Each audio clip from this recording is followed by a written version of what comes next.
जय हिंद साथियों, कल से लगातार दिल्ली में टैक्स बढ़ाने को लेके भारतीय जनता पार्टी हमलावर है।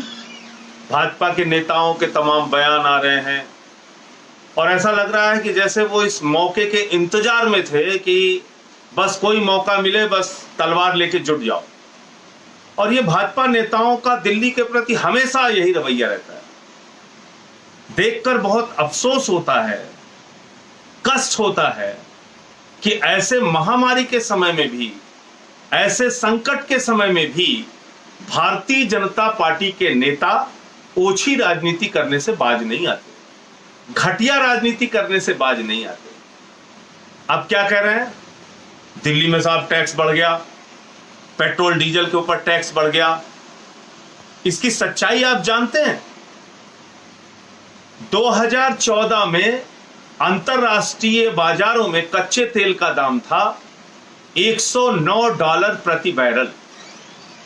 आज कच्चे तेल का दाम अंतरराष्ट्रीय बाजारों में 35-34 रुपए प्रति बैरल है। लेकिन डीजल और पेट्रोल का दाम जैसे का तैसा, उसमें कमी नहीं आई। यानी सेंट्रल गवर्नमेंट, केंद्र में बैठी हुई भाजपा सरकार ज्यादा से ज्यादा टैक्स ले रही है। वो कच्चे तेल का दाम कम होने पर हिंदुस्तान में तेल के दाम कम नहीं करती, उस पर कोई सवाल नहीं उठाएगा भाजपा। उसके बाद देश की मीडिया कोई सवाल नहीं खड़ा करेगी। लेकिन कल से दिल्ली में जैसे ही पेट्रोल डीजल पे टैक्स बढ़ा, हल्ला मचाना शुरू कर दिया। जैसे तलवार लेके इंतजार कर रहे थे कि बस कैसे हमला करना है।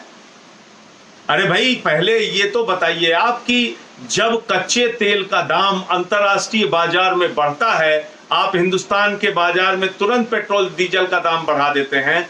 जब वो घट के 3-4 गुना से भी कम आ चुका है, बिल्कुल न्यूनतम स्तर पे आ चुका है कच्चे तेल का दाम अंतरराष्ट्रीय बाजार में, $35 प्रति बैरल आ चुका है, तो आपने 3-4 गुना पेट्रोल डीजल के दाम हिंदुस्तान में घटाए क्या? आज की तारीख में उस हिसाब से तो 10-11 रुपए में पेट्रोल मिलना चाहिए और 7-8 रुपए में डीजल मिलना चाहिए। आप बेच रहे हैं क्या हिंदुस्तान के अंदर? नहीं कर रहे हैं। और दिल्ली ऐसा राज्य, जिस राज्य ने जब ये कोरोना का संकट आया, 10 लाख लोगों को प्रतिदिन दोनों वक्त की रसोई चलाने का काम दिल्ली राज्य कर रहा है। मजदूरों के खाते में 5-5 हजार रुपए देने का काम दिल्ली राज्य ने किया। ऑटो वालों को, ई रिक्शा वालों को 5-5 हजार रुपए उनके खाते में देने का काम किया। पीपीई किट्स उपलब्ध कराने की बात हो, नर्सेस को सुविधा, डॉक्टर्स को सुविधा उपलब्ध कराने की बात हो, हमने उसमें कहीं कोई कटौती और कमी नहीं रखी। 1 करोड़ लोगों को राशन बांटने का काम दिल्ली सरकार ने किया। और हमने दिल्ली में कोरोना संक्रमित मरीजों का कितना ख्याल रखा, किस स्तर पे जाके उनके बचाव के लिए काम किया, इसका अंदाजा आप इसी बात से लगा सकते हैं कि देश के अंदर तीसरे नंबर पर कोरोना केसेस दिल्ली के अंदर हैं। देश में अगर संख्या के हिसाब से देखेंगे तो कोरोना संक्रमण के केस तीसरे नंबर पर दिल्ली में है। लेकिन मौत के मामलों में, मृत्यु दर के मामलों में हिंदुस्तान के 10 ऐसे राज्य जहां पर कोरोना के केसेस सबसे ज्यादा हैं, उसमें हम मृत्यु दर में 9वें स्थान पर, सिर्फ केरल हमसे नीचे। और भाजपा शासित राज्यों की क्या हालत है? भारतीय जनता पार्टी शासित राज्य गुजरात की अगर आप चर्चा कर लें, वहां पर मृत्यु दर सबसे ज्यादा है कोरोना केसेस में। मध्य प्रदेश की बात कर लें, वहां पर मृत्यु दर सबसे ज्यादा है कोरोना केसेस में। यानी स्वास्थ्य सेवाओं की बदहाली गुजरात और मध्य प्रदेश में इतनी जबरदस्त है कि वहां पर जो कोरोना के संक्रमित मरीज हो रहे हैं वो बच नहीं पा रहे हैं। ज्यादा संख्या में लोगों की मौत हो रही है। 6-7% लोग वहां उनकी डेथ हो जाती है। दिल्ली में 1.3% लोगों की मृत्यु हो रही है। हम तो ईश्वर से प्रार्थना करते हैं किसी देश के हिस्से में किसी की जान नहीं जानी चाहिए। वो गुजरात हो, मध्य प्रदेश हो, महाराष्ट्र हो, दिल्ली हो, कहीं नहीं जानी चाहिए। लेकिन संबित पात्रा जो भाजपा का प्रवक्ता है, वो क्या ट्वीट कर रहे हैं? कह रहे हैं दिल्ली घनत्व के हिसाब से यहां पर संक्रमित मरीजों की संख्या सबसे ज्यादा है। अरे भाई, तो अधूरी जानकारी क्यों देते हो? संक्रमित मरीजों की संख्या घनत्व के हिसाब से सबसे ज्यादा है, ये तो बता दिया, लेकिन मृत्यु दर के मामले में हम सबसे कम है, ये नहीं बताए। गुजरात सबसे ज्यादा मृत्यु दर के मामले में है, ये नहीं बताया। मध्य प्रदेश मृत्यु दर के मामले में सबसे ज्यादा है, ये नहीं बताया।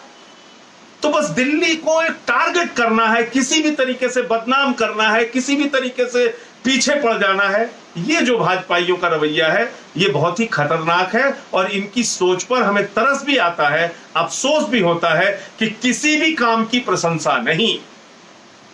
1 करोड़ लोगों को राशन बांट दिया, कोई प्रशंसा नहीं। दिल्ली के अंदर 5-5 हजार रुपए ऑटो वालों को, मजदूरों को दे दिया, कोई प्रशंसा नहीं। पेंशन 2 गुना कर दिया, कोई प्रशंसा नहीं। 10 लाख लोगों की 2 वक्त की रसोई चलाई, सारे एमएलए, सारे हमारे पार्षद, सारे पार्टी के नेता सब लगे हुए हैं लोगों को राशन पहुंचाने में, लोगों की मदद करने में, कोई प्रशंसा के एक शब्द नहीं। लेकिन कल से मैं देख रहा हूं जैसे ही पेट्रोल डीजल पर इन विषम परिस्थितियों में हम लोगों ने टैक्स बढ़ाया, हल्ला करने के लिए चले आए, हल्ला मचाने के लिए निकल पड़े तलवार लेके। अरे साहब ये तो बड़ा गड़बड़ कर दिया। अरे भूल गए आप, दिल्ली एकमात्र राज्य है जहां पर बिजली मुफ्त देने का काम हम लोग कर रहे हैं, पानी मुफ्त देने का काम हम लोग कर रहे हैं, स्कूलों को यहां पर प्राइवेट स्कूलों से बेहतरीन बनाने का काम हम कर रहे हैं। स्वास्थ्य सेवा हो, चिकित्सा सेवा हो, स्कूल की सेवा हो, रोड हो, सड़कें हो, लोगों की महंगाई कम करने की बात हो, हम हर स्तर पे लोगों का ख्याल रख रहे हैं। लेकिन अगर एक महामारी की स्थिति आई, एक संकट का वक्त आया, तो बजाय इसके कि हमारा आप साथ दीजिए, आप तलवार लेके जुट गए। अरे भाई, दिल्ली को भारत का हिस्सा मानती है भाजपा की नहीं? और मेरे मन में सवाल क्यों उठ रहा है, मैं ये बात क्यों कह रहा हूं, बड़े दुख के साथ ये बात कह रहा हूं। आपदा प्रबंधन के लिए, कोरोना संकट की महामारी से निपटने के लिए 17,500 करोड़ रुपए देश के लगभग सभी राज्यों को केंद्र सरकार ने बांटा, भाजपा सरकार ने बांटा। लेकिन जिस राज्य को संबित पात्रा कहते हैं कि वहां घनत्व के हिसाब से सबसे ज्यादा संक्रमित मरीज है, उस राज्य को आपदा प्रबंधन कोष से 1 भी रुपए की मदद भाजपा सरकार नहीं करती। और एक भी भाजपा का सांसद, एक भी भाजपा का नेता इस पे सवाल नहीं खड़ा करता। ये कैसी मानसिकता है आपकी? जब हम कहते हैं कि साहब आपदा प्रबंधन कोष से हमें मदद क्यों नहीं मिली, कोरोना संकट के लिए आपने 17,500 करोड़ रुपए बांटा, 17.5 रुपए भी दिल्ली को आपने क्यों नहीं दिया, कोई आर्थिक मदद हमारी क्यों नहीं करी? तो जानते हैं भाजपा क्या कहते हैं? कहते साहब ये तो यूटी है। अजीब तर्क है। कल को कश्मीर में पाकिस्तानी घुस आएंगे, वहां की सेना हमला करेगी, तो भाजपाई कहेंगे हम तो वहां मदद करने नहीं जाएंगे, तो यूटी है। कल को लेह लद्दाख में कोई हमला हो जाए, कोई महामारी आ जाए, कहते साहब हम नहीं मदद करेंगे क्योंकि यूटी है। पौंडीचेरी में कोई आपदा आ जाए, बाढ़ आ जाए, भूकंप आ जाए, कहोगे नहीं नहीं साहब हम तो जाएंगे ही नहीं क्योंकि यूटी है। तो दिल्ली को भारत का हिस्सा मानते हो कि नहीं मानते हो? और ये कोई हम अतिरिक्त टैक्स आपसे नहीं मांग रहे थे, हम तो कह रहे थे भाई आपने आपदा प्रबंधन के लिए लोगों को धनराशि दी, राज्यों की मदद की, तो दिल्ली राज्य जहां पर कोरोना संक्रमित मामले तीसरे नंबर पर हैं, हम सबसे ज्यादा संकट की स्थिति में हैं, हमारी मदद आपने क्यों नहीं की? इसका कोई एक तर्क है क्या आपके पास? लेकिन कोई जवाब नहीं। यूटी है, कोई ना कोई बहाना करना है। अरे भारत का हिस्सा है कि नहीं? दिल्ली यूटी हो गई तो दिल्ली के लोगों ने कोई अपराध कर दिया क्या? दिल्ली में संक्रमण फैल रहा है तो आप उस पर जश्न मनाएंगे, मदद नहीं करेंगे? तो ये जो एक मानसिकता है भाजपाइयों की, इसको बदलने की जरूरत है। आप सेंट्रल गवर्नमेंट, भाजपा की सरकार डीजल पेट्रोल पे, कच्चे तेल का दाम अंतरराष्ट्रीय बाजारों में सबसे कम भी होगा, तब भी टैक्स सबसे ज्यादा लेंगे, डीजल पेट्रोल का दाम आप घटाएंगे नहीं, आपका कोई दोष नहीं, आपके ऊपर कोई सवाल नहीं उठा सकता। कोरोना योद्धा, डॉक्टर की, नर्सेस की, सफाई कर्मचारियों की, पुलिस वालों की, जो काम करने वाले कर्मचारी हैं, उन कोरोना योद्धाओं की डीए आप काट लोगे, आपके ऊपर कोई सवाल नहीं उठाएगा। पेंशन धारक बुजुर्ग लोगों की डीए आप काट लोगे, आप पर कोई सवाल नहीं उठाएगा। अपने करीबी दलाल, भ्रष्ट, बेईमान नीरव मोदी, मेहुल चौकसी जैसे 50 पूंजीपतियों का, भ्रष्टाचारियों का 68,000 करोड़ रुपए आप माफ कर दोगे, आपसे कोई सवाल नहीं कर सकता, क्योंकि आप भाजपा इस देश में पैदा हो गई, भाजपा के नेता बन गए, वो इतने महान हैं, इतने बड़े महापुरुष हैं, उनकी गलतियों पर आप कोई सवाल नहीं उठा सकते।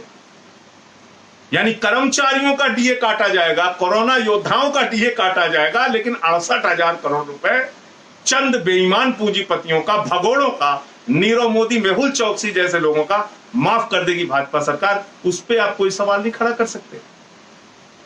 और दिल्ली में आज मैं एक बयान और सुन रहा था भाजपा सांसदों का, नेताओं का, अरे साहब डेंगू बढ़ गया, मलेरिया बढ़ गया। माला जपते हो क्या रात दिन?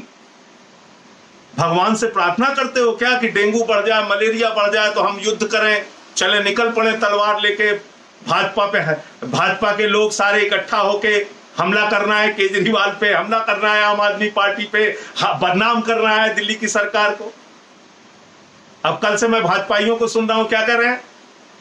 अरे साहब ये तो फ्री बांटते हैं, बिजली पानी फ्री देते हैं, स्कूल में शिक्षा फ्री देते हैं, अस्पताल में चिकित्सा फ्री देते हैं, तो अब टैक्स कैसे बढ़ा दिया? अरे एक विषम परिस्थिति है, इसको पहले समझो। हमने आपसे सवाल नहीं किया, हमने आपसे नहीं पूछा कि हरियाणा में पेट्रोल डीजल का दाम क्यों बढ़ा दिया गया। हरियाणा में भी बढ़ा दिया गया, पंजाब में भी बढ़ा दिया गया। एक आर्थिक संकट की स्थिति है इस समय देश में, और राज्यों के सामने भी वो संकट है।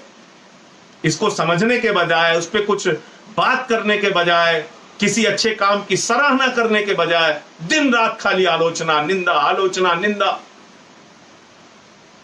तो मैं भाजपाइयों से यही कहना चाहूंगा, अपनी इस ओछी राजनीति को बंद करो, अपनी इस घटिया राजनीति को बंद करो, साफ मन से, खुले मन से काम करो, जिससे देश का भला हो, जिससे दिल्ली का भला हो, जिससे इस देश में रहने वाले लोग आपको अपना समझ सकें।